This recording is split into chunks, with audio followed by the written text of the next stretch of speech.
She was Blue Aja, calm, calculating, relentless, and the fate of the entire world had been riding on her choices long before anyone realized it.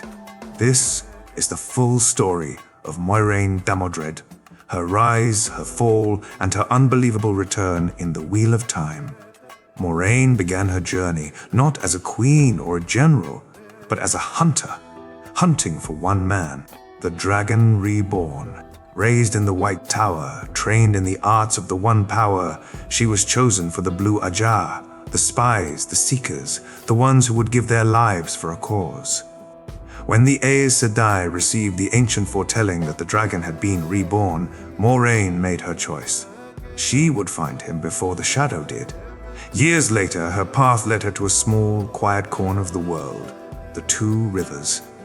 And on winter night, as Trollocs attacked and the village burned, she stepped forward. Calm, unshaken, a woman in blue silk standing against monsters.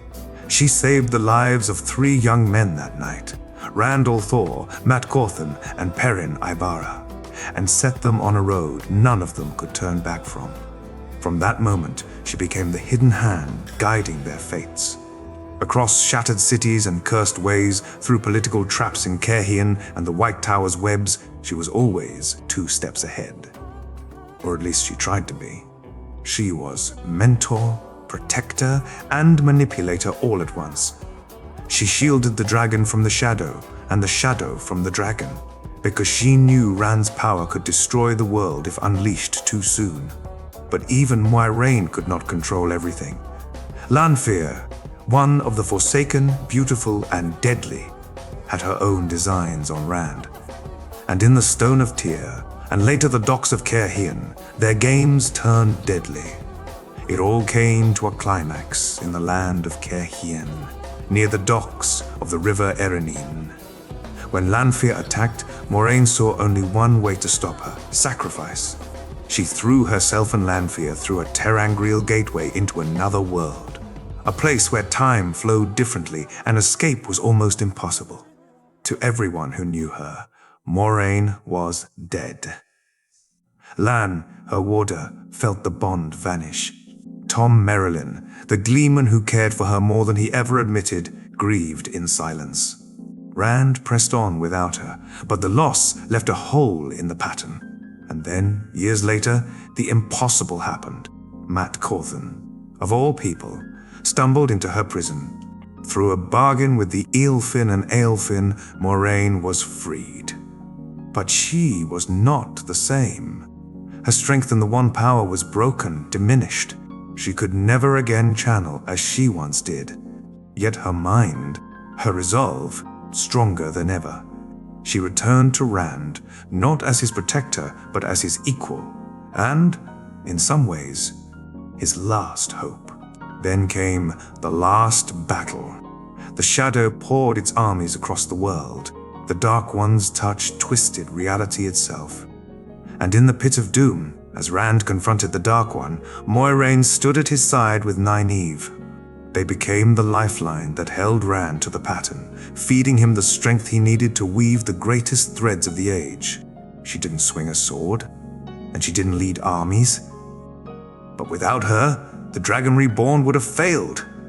Moiraine Damodred was the quiet center in the storm, the one who reminded Rand that this battle was not about winning, but about choosing. When it was over, when the Dark One was sealed and the world survived, Moiraine did not take a throne or claim glory. She walked away with Tom Merrilin, the man she had trusted enough to leave her final letter to years before her death. It was not a perfect ending. She had lost much, and the world had changed beyond recognition, but she had kept her promise. The Dragon Reborn had been found, the last battle had been fought, and the wheel turned. Oh! Moiraine Damodred's story is not one of fire and spectacle, but of quiet, relentless will. She played the great game better than kings and queens, outmaneuvered the Forsaken, and faced down the end of the world, twice. And in the end, she proved that sometimes the deadliest weapon in the pattern is patience. Moiraine Damodred, born into the noble house Damodred of Caerhien, was destined for more than politics or inheritance. During the final days of the Aiel War, she bore witness alongside her friend and fellow accepted seanchan and the Ameline seat Tamra Ospenia to a pivotal foretelling: the dragon had been reborn. The keeper of the chronicles, Kitara Moroso, succumbed to the strain of her vision. Motivated by duty, Moiraine and Siuan compiled a secret list of candidates born near Dragonmount, one of whom would become the Dragon Reborn.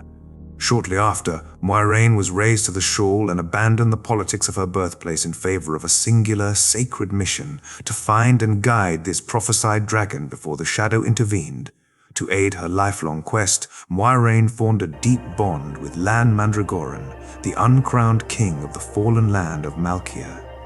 They traveled to the remote region of the Borderlands, eventually crossing paths in Chachin and forming a bond that became unbreakable.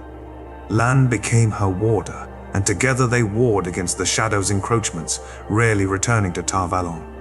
For 20 years, they tirelessly scoured Elder lands, following rumors and portents of the Dragon Reborn's birth. Their relentless search ultimately led them to the quiet villages of the Two Rivers.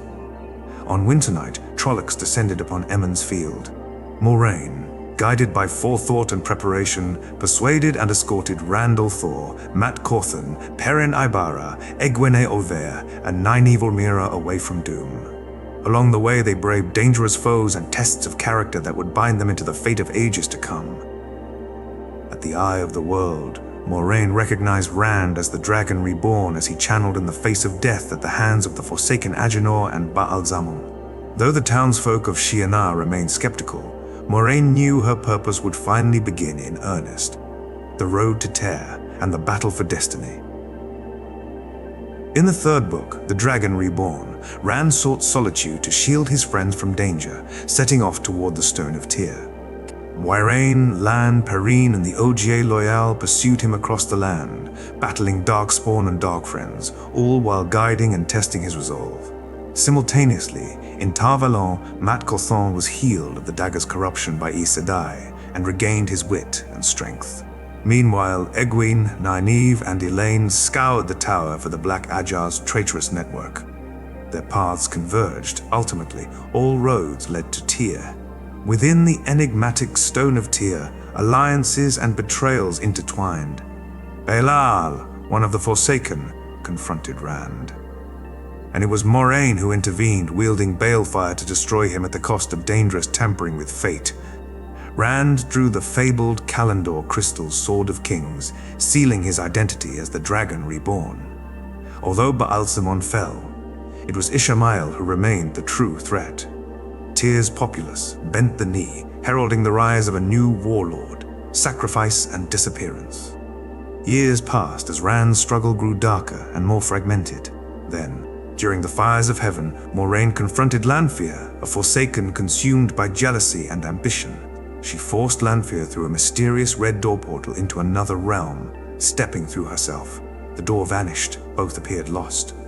Lan fell to his knees. All believed Moiraine was gone forever.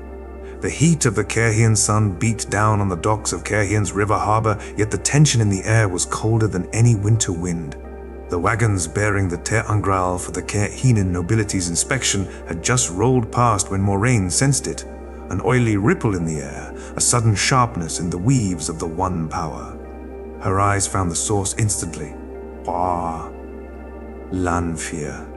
The daughter of the night emerged with the grace of a predator. Her white dress luminous against the shadows, her beauty so sharp it was almost painful to look at. And she was furious. Her gaze locked on Randall Thor, blazing with possessive rage. Words were exchanged, accusations, promises twisted into threats, but Moiraine knew the Forsaken's mind was set. Lanfear would either claim Rand or destroy him. The first strike came like lightning. A spear of fire lanced toward Rand, forcing him back. Moiraine stepped between them without hesitation, weaving flows of air and spirit, deflecting the attack in a blinding flare. She could taste the strength in Lanfear's weaves, raw, ancient, and almost overwhelming. The dock became a battlefield of invisible forces. Planks shattered under the strain of flows of earth. Waves rose and crashed as water and air collided. Lanfear struck with speed and cruelty, weaving illusions that made her seem to be everywhere at once, striking from impossible angles. Moiraine countered with precision, each weave a calculated move to buy time and keep Rand alive. But Lanfear was stronger, and Moiraine knew it. She couldn't defeat her in open combat. The only path was through the twisted redstone doorway, ter'angreal, the gateway to the Aelfin and Eelfin worlds, standing at the edge of the dock. In a final, desperate maneuver, Moiraine feigned a stumble, drawing Lanfear closer to the doorway. She let her guard drop just enough to invite a killing blow. When Lanfear lunged, Moiraine seized her, using their combined momentum to drive them both through the archway. There was a flash, a wrenching sensation as reality twisted, and they were gone. The doorway shattered into smoking fragments, cutting off any hope of immediate pursuit. On the dock, Rand stood frozen in shock. She was gone. The return. But Moraine's story was not yet over. Not yet over. In Towers of Midnight, Mat, Tom Merrilin, and Noal Charon tracked her into the deadly realm of the Aelfin and Eelfin. Guided by luck and courage, they navigated a deadly labyrinth, making perilous deals and sacrifices, including Noal's heroic death to free her. When they escaped, Moiraine emerged physically frail and spiritually weakened, her channeling ability drastically reduced, drained by the Eelfin. However, she still retained her indomitable will and strategic mind. She entered a bond of affection with Tom, hinting at personal peace amidst chaos. For years, Moiraine was nothing more than a name whispered in grief and uncertainty. Many believed her dead. Others thought she had been lost beyond all rescue. Only a few, those who had truly known her, refused to accept her absence as the end. Tom Merrilin, the gleeman who had once seemed only a wanderer with a harp and a bag of stories, carried with him a quiet determination. Alongside Nynaeve Almiera, Noal Charin, and later Mat Cawthon, whose luck and stubbornness were matched only by his unwillingness to walk away from a challenge, Tom pieced together fragments of forgotten lore. Maps led to rumors led to half-burned notes, and those notes spoke of the Tower of Genjai, a place that existed partly in the waking world and partly in the realm of the Aelfin and Eelfin, the same creatures who had taken Moiraine and Lanfear. The journey was perilous. The tower was not a place for the unprepared, and its gates did not open for the living without cost. Within its shifting silver corridors, light bent in unnatural ways. Whispers followed them, promising knowledge, power, or escape, always at a price. The group faced riddles that could kill, traps of twisted reality, and the strange, alien cunning of the Eelfin. When they finally found her, Moiraine was pale and thin, her once commanding presence diminished, but unbroken. She had been drained, both of her strength in the one power and of much of her vitality, by the endless bargains and games of the creatures who held her. And yet, when her eyes met Tom's, the spark was still there, the same unwavering purpose. The rescue was chaotic. Weaves clashed, and the tower itself seemed to resist their escape, its walls warping to block their path. Mat's uncanny luck saved them more than once, guiding them to hidden ways just as enemies closed in.